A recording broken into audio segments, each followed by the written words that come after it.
let's see some of the top cyber attacks in the history. Starting off with Adobe. Adobe was going through hell. Well, you see, Adobe announced on October 2013 a massive attack or massive hacking of its IT infrastructure, where personal information of about 22.9 million accounts was stolen, which includes login IDs, passwords, name, credit card numbers, and expiry date. Another file discovered on the internet later about number of accounts that were affected by this attack was about 150 million. To access this information, hackers took advantage of security breaches at publishers specifically related to security practices and around passwords. The stolen passwords have been encrypted instead of being chopped as per recommendation. Fortunately, this led to banking data not being stolen. This is because of high quality encryption by Adobe.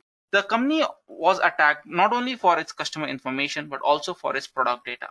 Indeed, the most worrying part about Adobe was about 40 GB of source code. For instance, the entire source code of Cold Fusion product was stolen, as well as the part of source code of Adobe Acrobat Reader and Photoshop was also stolen. So the next one is a target. So people usually say it as targeted, right? So Target, this is the second largest US discount retailer chain, which was a victim of large-scale cyber attack in December 2013. Data from about 110 million customers was hijacked between 27 November to December 15, including banking data of 40 million customers and personal data, which included names, postal address, telephone numbers, and emails. And it was not the target who discovered the attack. The American Secret Service who detected abnormal banking movement and warned the brand. According to several US security services, the hacker group was located in Eastern Europe. It had installed malware in the cash registers to read information from credit card terminals. The technique is known as RAM scraping. Once the data has been hacked, attacker resold it to the black market. Target was ultimately required to pay over $18 million as a settlement for state investigation into the attack. Moving ahead to the next one, that is Sony. So there was a panic at Sony. In April 2011, Sony's PlayStation Network was attacked. The multiplayer gaming service, online games purchasing, and live content distribution of Japanese brand contained the personal data of 77 million users was leaked. Banking information of tens and thousands of players was also compromised. After the intrusion was detected, PlayStation Network as well as Sony Online Entertainment were closed for 1 month. To appease their users, Sony paid around 15 million US dollars in compensation, plus few million dollars as a legal fees in addition to having to refund people whose banking accounts were illegally used. This cyber attack could have been largely avoided. Indeed, hackers were well known about vulnerability that Sony chose to ignore. Data was unencrypted and could easily be hijacked to a very simple technique, that is SQL injection. Moving ahead to our next crisis, that is at Equifax. Equifax, an American credit company, revealed that it had suffered a cybersecurity attack over a course of months. Detected in 2017, it contained personal data which had names, date of birth, social security numbers, and driver license numbers. It contained information of about 143 million Americans, Canadians, and British customers, as well as 200,000 credit card numbers. So moving ahead, we have a cyber attack which occurred in South Korea. South Korea learned in January 2014 that data from about 100 million credit cards have been stolen over the course of several years. In addition to that, 20 million bank accounts have been hijacked. For fear of having their bank accounts emptied, more than 200 million South Koreans had their credit card blocked or replaced. Behind the theft was an employee of South Korean Credit Bureau. He stole personal information from customers of credit card companies when he worked for them, for a consultant by simply copying the data to an external hard drive. He then resold the data to credit card traders and telemarketing companies. As you see here, this is a classic example of an insider threat. So the next cyber attack that occurred was with Marriott Hotels. You see, information of about 500 million guests at Marriott Hotel was compromised. Their banking details, date of birth, and many other information have been swept out. It seems that the account or the hacking was taking place since 2014, but was only spotted during the month of September of 2018. Marriott was first alerted to the potential breach in September. It said that there are internal security tools found someone was trying to access its database. It then found out people seem to have been hacking its database since 2014, and they copied information apparently with the intent of taking it. Alright guys, these were some of the top cyber attacks that struck the industry. So moving ahead, let's check out some of the challenges that we are facing with respect to cybersecurity. Starting off with ransomware attack. Ransomware attacks have become popular in last few years and pose one of the most India's prominent cybersecurity challenge in 2020. According to cybersecurity firm Sophia, about 82% of India's organizations were hit by ransomware attack in last 6 months. You see, ransomware attack involves hacking into a user's data and preventing them from accessing it until a ransom amount is being paid. Although ransomware attacks are critical for individual users, but more so for businesses who can't access the data for running their daily operation. However, with the most ransomware attackers don't release the data even after the payment, instead try to exploit more money. The next most common cybersecurity challenge is IoT attack. According to IoT analysis, there will be about 106 billion IoT devices in 2021. IoT devices are computing, digital, and mechanical devices that can autonomously transmit data over a network. Examples of an IoT device include desktop, laptop, mobile phones, smart security device, and many more. As the adoption of IoT devices is increasing in an unpredicted rate, so are the challenges of cybersecurity. Attacking IoT device can result in compromise of sensitive user data, and safeguarding IoT device is one of the biggest challenges in the cybersecurity domain. The next type of attack is the cloud attack. We all know most of us today use cloud services for personal and professional needs. Also, hacking cloud platform to steal our user data is one of the challenges in cybersecurity for businesses. We all are aware of the infamous iCloud attack, which exposed private photos of celebrity. If such attacks is carried out in enterprise data, it could pose a massive threat to the organization and maybe could even lead to its possible collapse. Finally, we have phishing attack.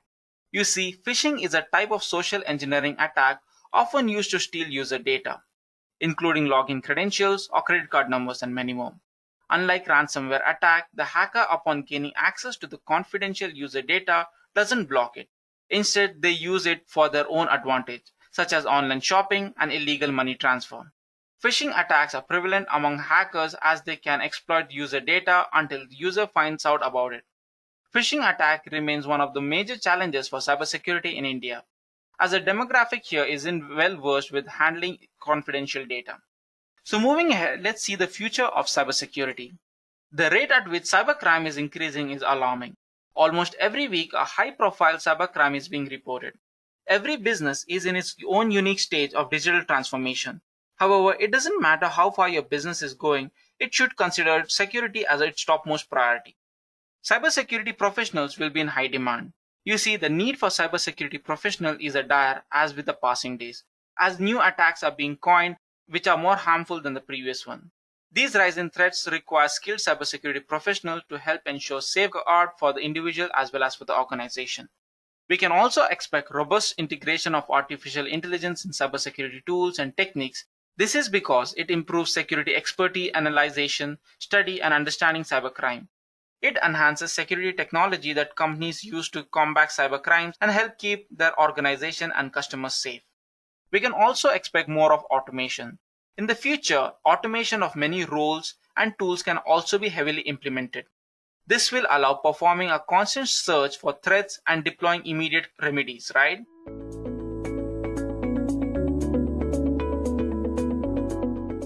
What exactly is hacking? So, hacking is the process of finding vulnerabilities in a system and using these found vulnerabilities to gain unauthorized access into the system to perform malicious activities ranging from deleting system files or stealing sensitive information. Hacking is illegal and can lead to extreme consequences if you're caught in the act. People have been sentenced to years and years of imprisonment because of hacking. Nonetheless, hacking can be legal if done with permission. Computer experts are often hired by companies to hack into their systems to find out vulnerabilities and weak endpoints so that they can be fixed. This is done as a precautionary measure against legitimate hackers who have malicious intents. Such people who hack into a system with permission without any malicious intent are known as ethical hackers, and the process is known as ethical hacking. So now that we know exactly what ethical hacking is and who ethical hackers are, let's go over the different types of hackers. So, firstly, we have white hat hackers. Now, white hat hackers is another name for an ethical hacker. They hack into a system with prior permission to find out vulnerabilities so that they can be fixed before a person with malicious intents finds them and does his job with it. After that, we have black hat hackers. Now, black hat hackers, also known as crackers, are those who hack in order to gain unauthorized access to a system and harm its operations or steal sensitive information. Black hat hacking is illegal and has always been illegal because of its malicious intent, which includes stealing corporate data, violating privacy, damaging the system, blocking network communications, and much more. Following which, we have grey hat hackers. Now, grey hat hackers are a blend of both black hat and white hat hackers. They act without malicious intent, but for their own fun. They exploit a security weakness in the computer system or network without the owner's permission or knowledge. Their intent is to bring the weakness to the attention of the owners and getting appreciation in form of a little bounty from the owners. Last but not least, there are suicide hackers. Last but not least, we have suicide hackers. Now, a suicide hacker is a person who works with the intent to bring down major corporations and infrastructure. These kinds of hackers are not scared of the consequences of their actions as they mostly work with vengeance in their mind. These people are also called hacktivists because they mostly utilize the technology to announce a social ideological reform or some religious reform or a political message. In general, most hacktivism involves website defacement or denial of service attacks. Okay, so now that we've discussed the different kinds of hackers that are there, let's go through the different kinds of hacks that exist in the world. Now that we have discussed the various types of hackers, let's go with the different types of hacking. Now, we can segregate hacking into different types depending on what the hacker is trying to achieve. Firstly, we have computer hacking. So, this is the process of stealing the computer ID and password by applying hacking methods and getting unauthorized access to a computer system. Secondly, we have password hacking. Now, this is the process of recovering secret passwords from data that has been stored in or transmitted by a computer system. Thirdly, we have email hacking. Now, this includes gaining unauthorized access to an email account and using it without taking the consent of its owner for sending out spam links, third party threats, and other such harmful activities. Fourthly, we have network hacking.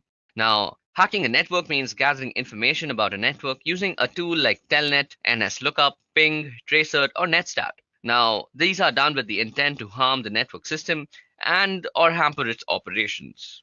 Last but not the least is the most common type of hacking, which is website hacking. Now, hacking a website means taking unauthorized control over a web server and its associated software, such as a database and other interfaces.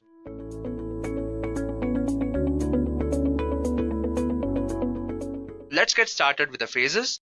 So the first phase is reconnaissance. And also, I'll be explaining each phase of ethical hacking with the help of an analogy, so that it's easy for beginners to understand. Suppose you're a beginner, it's the first video you're watching on ethical hacking, or maybe you've watched a little videos and you don't have a lot of understanding of what ethical hacking is, then it'll be easy for you to understand. So let's start with the first phase. Firstly, I'll tell you what this analogy is. So the analogy goes something like this. Suppose there's an enemy layer at a location, and this enemy layer has got a lot of destructive weapons, and you are the army chief who's assigned to attack the enemy layer and take control of this. So my question to you is, if you were actually an army officer, who's assigned to make a surgical strike, you got a lot of forces, you've got the army, you've got tanks, you've got air force, all at your command. So would you just take all your forces and go attack? I don't think so. Yeah, because first you'll have to create a plan, and before that you'll have to understand the enemy layer. So you'll collect basic information such as the location of the layer, how to get to that location from the army base. You'll collect more information about the building, the number of floors, and the surroundings of the building. So similarly, when it comes to ethical hacking, you cannot just use tools or type something in your computer and just hack the target. So to hack the target, the first thing you have to do is understand the target. So this phase where you understand your target is reconnaissance. So reconnaissance is basically the phase where the ethical hacker collects information about the target so that it's easy for him to understand how to actually hack the target. So some of the basic information you would want to collect are, the first one would be the IP address of the target. Suppose you're trying to hack a particular system in a network, then you would want to know the IP address of the target, because the IP address uniquely identifies the system in the network. The next thing you would want to know is the IP address range. Suppose there's an organization with hundreds of computers and you want to hack the whole network. You don't know which computer or which system has got the lowest security. So to check that, you would need the IP address range of the whole organization or the network. The next thing you would want to know is the network. You would want to know the architecture of the network. And finally, you would want to know about the DNS records. So these are very basic things, very basic information to collect about your target. And depending on what your target is, this information might vary. So now I'll be talking about some of the most popular tools used for reconnaissance. The first tool I'm going to talk about is search engine. So I'm sure you're familiar with Google, Yahoo, and Bing. So I'll give you an example. Okay, imagine yourself in this situation where you're an ethical hacker. You're the best in the city. There's no one else who can compete your skills of ethical hacking. And one day you're at your office, and this guy, a CEO of a big organization, comes to you and he hands out the name of a website and he wants you to test for security loopholes or weaknesses on his website.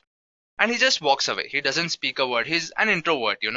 So at this point, you only know the name of the website. You have, no idea of what this application is or what your target is. You only know the name of your website. So what would be the first thing you'd do? So the first thing you would want to do is use the name of the website into a search engine. So maybe Google the name of the website. There are different search engines you can use. There's Google, there's DuckDuckGo, there's Yahoo, there's Shodan, and a lot of search engines. So you just Google search or use whatever search engine you want to, and then find information about your target. So the first thing you'd get is the URL of the target, the URL of the website, using which you can find out other information such as the IP address, the IP address range, and whatever information I told about in the previous slide. So this is the first thing you would do. The next tool you would use, which is one of the most popular tool for reconnaissance, is NSLOOKUP.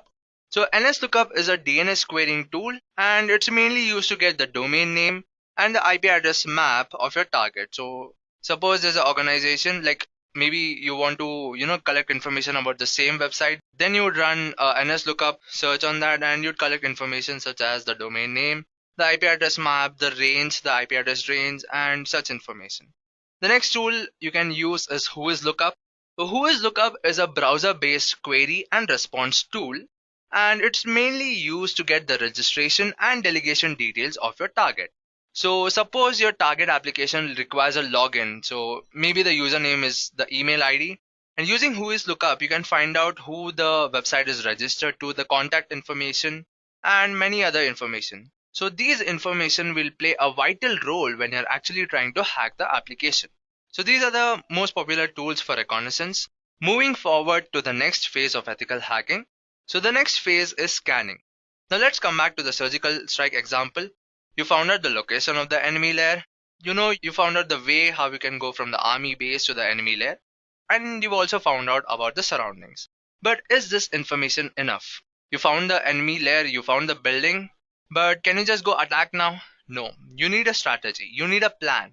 And for this, the main thing you would require to know is which point of the building you can enter from. So basically you scan the whole building to see which points you can enter from and whether these points are blocked or are they open, because obviously there are enemies, they have got destructive weapons. So maybe a door is set up with a bomb, with an explosive. So you have to scan the building so that you can find a safe way to enter the building and attack. Similarly, when it comes to scanning in ethical hacking, you found out the IP address, the IP address range, and many information, but it's not enough. Now it's time to find out those points on your target which has got a weak security and where you can try to hack the target from.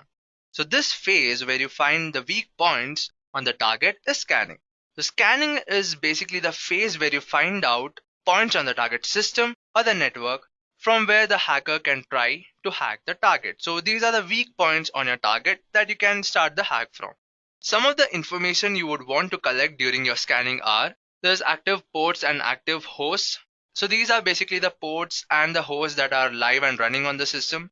So there's no point if there's an organization and there's a network of 100 computers and 10 computers out of the 100 computers are turned off. There's no point in finding out information about the 10 shut down computers. If you want to hack the network, you would want to hack one of the target that's live and up and running.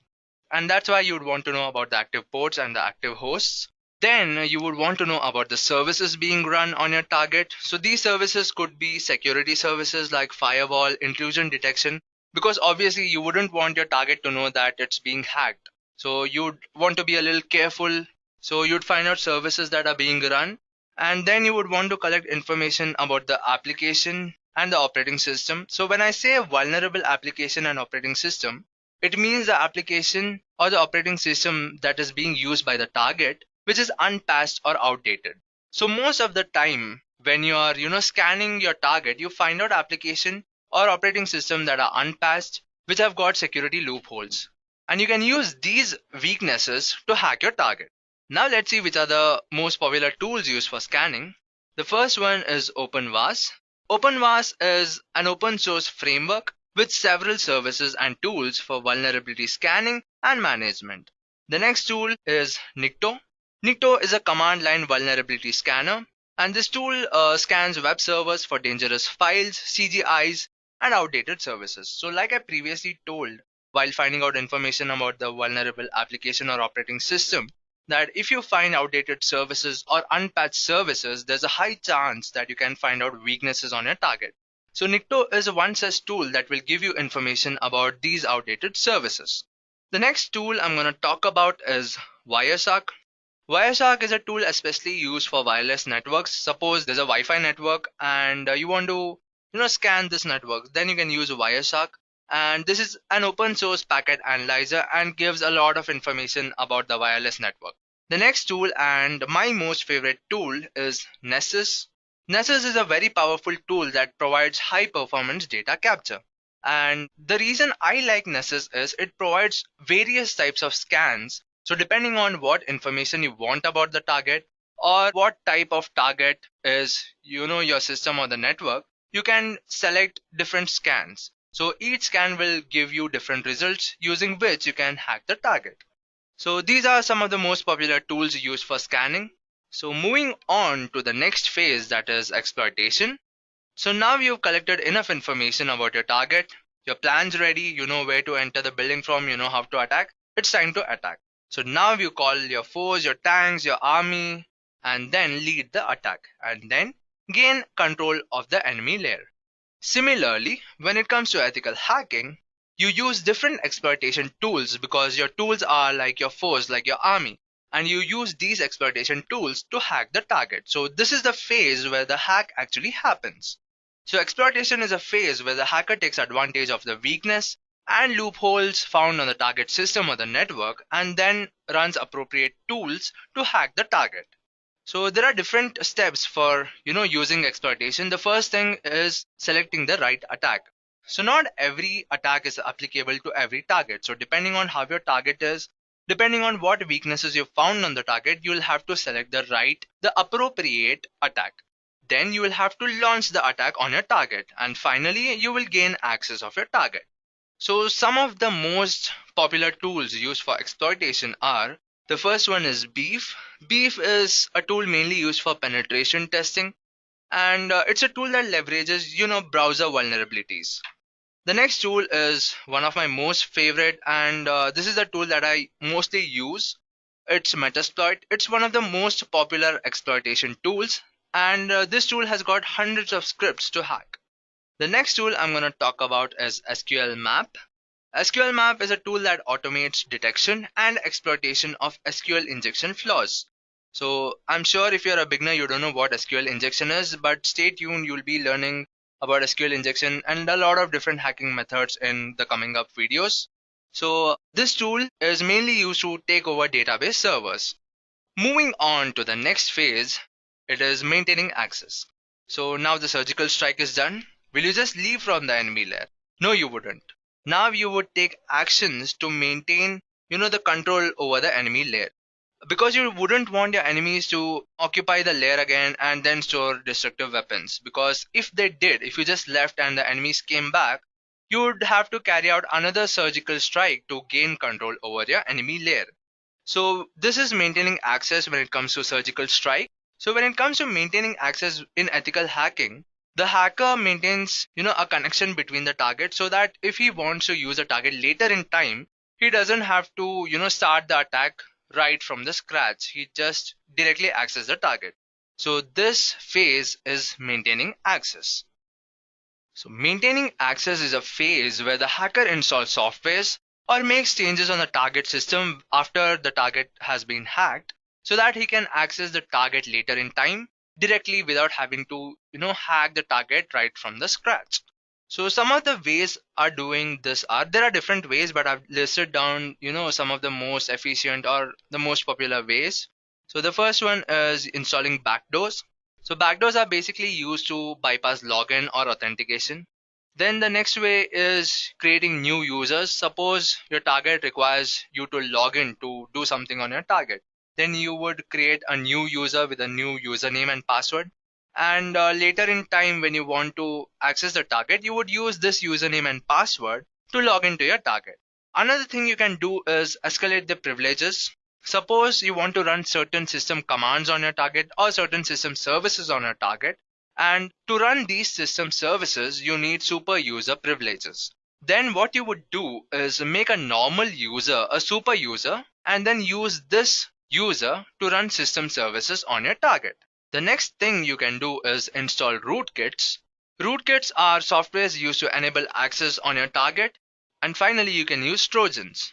So let's see which are some of the most popular tools used for maintaining access. The first tool is PowerSploit. PowerSploit is a tool mainly used for Windows operating system, and this tool is used to connect to the victim's PowerShell. So if you've used the Windows operating system, you should know that a PowerShell is a place where you can run system commands from. So when you're a hacker and you hack a Windows operating system and you want to do something on that system, maybe delete the files, copy the files, or run any services, which actually you shouldn't do. You shouldn't be deleting the files or anything, because you're on the track of being an ethical hacker. But I'm just telling you, for example, if you want to do any such thing, then having access to the victim's PowerShell will be really useful. The next tool I'm going to talk about is Weebly. Weebly is a PHP web shell that can be used to install stealth backdoors or to manage web accounts. And then you can use DNS to TCP. DNS to TCP is a network tool that relays TCP connections through DNS traffic. You probably don't understand a lot when I'm trying to explain about these tools, but given time when you're learning, maybe watching the next videos, I'm sure you'll understand all these topics. So for now, just know about these tools, and yeah, that's all. So let's move on to the next phase, that is covering tracks. So you're done with the surgical strike and you've got control over the enemy layer. So the main thing you would want to do is keep your strategy, your plan confidential, because you wouldn't want the enemies or any unauthorized person to know what your strategy, your plan, or any information about your surgical strike. So you erase all the details regarding this. But when it comes to ethical hacking, it's a little different. A hacker erases all the details, all the information regarding his identity, and also how he carried out the exploit, so that the target doesn't know that someone has hacked the target, first of all, and if at all he knows that his system was hacked, then he shouldn't be able to trace back who this hacker was. So covering tracks is a phase where the hacker hides his identity and also the way the exploit has happened. So he wouldn't want the target to know how he was hacked. There are different ways of doing this. Some of the most common ways are clearing the cache and cookies. Then you would want to tamper the log files. Suppose, like I told you in one of the slides, if your target requires you to log in using a username and password, and you've done that, you've logged in using a username and password, then you would want to delete these log files so that the target doesn't know that some other user had logged into his system. Then you can close the ports that you might have started or stop the services that you might have started in order to install backdoors, rootkits, or whatever purpose you did it for. So this is covering tracks, and the final phase of ethical hacking is reporting. Now you're done with the surgical strike, you've cleared all the evidence, all the clues, all the information, and now you have to inform your higher officer on what actually happened. So you would inform him how you found the layer, what was your strategy, what was your plan, what weaknesses you found on the enemy layer, and how did you actually gain control of the enemy layer. So you create a documentation of it. Similarly, when it comes to ethical hacking, instead of reporting to your higher officer, you report to the target organization. You tell them what weaknesses you found on the target, which weaknesses the target was vulnerable for, and which attacks you used to hack the target.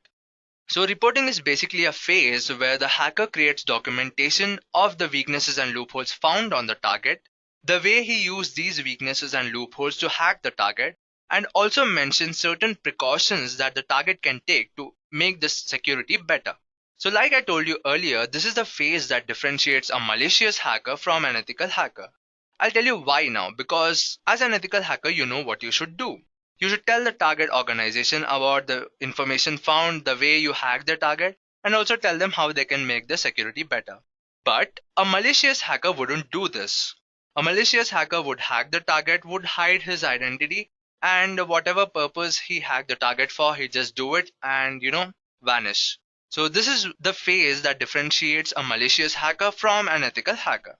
So these are the 6 phases of ethical hacking. So if you want to hack a target successfully and efficiently, I suggest you follow these steps. And maybe while you're practicing, you think reporting is not really that important because you have your own target, you're trying to hack it, you hack it successfully. You might think, why should I create a report for this? But let me tell you, make a habit of creating reports right from the beginning so that when you actually are working for an organization, it's pretty simple. You know what details to include and it'll be very helpful. So, don't take any of these phases lightly. Practice each phase, with dedication. Now, let me tell you about some of the great hacks that have happened over time. I made a list of 4 hacks. I know there are hundreds of great hacks that have happened, but I've made a list of 4 hacks just to give you the idea of how powerful a hacker can be. So, the first hack I'm going to talk about is the FBI hack. So, in 2016, the entire database of FBI was hacked, and the identities of all undercover FBI and Homeland Security agents was made public, due to which a lot of lives were in danger. The next hack is the NASA hack. A hacker hacked into NASA and downloaded the source code used to run the International Space Station. And to fix this issue, NASA had to shut down its network for 3 weeks. So just imagine how powerful you'd be if you have the source code to run the International Space Station on your system. So this is how powerful you can be as a hacker. But you can only do this when you've got enough skills. Let's move on to the next hack, that is the commercial sites hack. A student of a university launched a DOS attack with 70 plus computers on 50 plus networks, which affected a lot of commercial websites such as eBay, Amazon, etc. Due to which these commercial sites face a lot of business loss. And the final hack I'm going to talk about in this session is the noble hack. So a hacker hacked into different banks around the world and then stole money from these banks, and instead of using it for his own self, he donated this money to the countries living below the poverty line. So his intention was noble, and that's why I've named this the noble hack. Though his intention was noble, what he did was illegal. And all of these hacks, the 4 hacks I spoke about, was just to give you an idea of how powerful you can be. But all of these hacks were made for illegal purpose. As an ethical hacker, you should not be involved in any such illegal activities because that's not what ethical hackers do. As an ethical hacker, you should always contribute to make the security of the system, the network, basically any digital, appliance or digital device, the security of these digital devices